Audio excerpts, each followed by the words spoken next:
আমি তো থাকি পোস্ট অফিস রোড, আমার শ্বশুর বাড়ি এটা। তো আমার হঠাৎ করে ফোন করছে আমার শালি ব্যাঙ্গালোর থেকে, যে জিজু তাড়াতাড়ি বাড়ি যাও, বাড়িতে আগুন লাগছে। তো আমি আইছি, আমি তাই দেখছি আচ্ছা ফায়ার সার্ভিসে আগুন নিবে এসে। তারপরে মার লগে কথা কইলাম, ওই সাগুর ছেলে আসলো রিকের লগে কথা কইলাম। তারা ঘরে বসে রয়েছে, হঠাৎ করে ছাগল ডাকাডাকি করতেছে। তো কইতে তাই হ্যাঁ কইছে মানে মিমা ছাগল কেন ডাকে একটু দেখো। তো তাই ওইদিকে দরজাটা খুলছে, খুললা দেখে ঘরের চারিদিকে আগুন লেগে গেছে।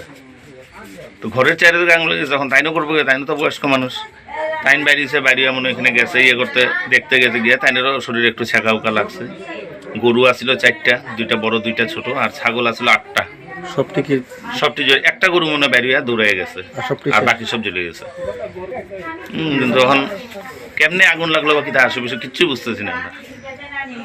আগুন যদি লাগেও চারিদিকে কেমন আগুন লেগে গেল একলগে, এক সাইড থেকে জ্বলে যেতে, এক সাইড থেকে না গিয়ে চারিদিকে লেগে গেছে আগুন।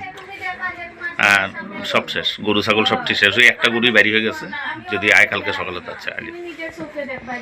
আমরা অফিসে একটা ফোন আয়, একটা একজনের বাসাতে আগুন লাগছে। আমরা ইয়ার গরু ঘর, ছাগলের ঘর, এটা 2টা রুম, 8 বাই 10 2টা রুম।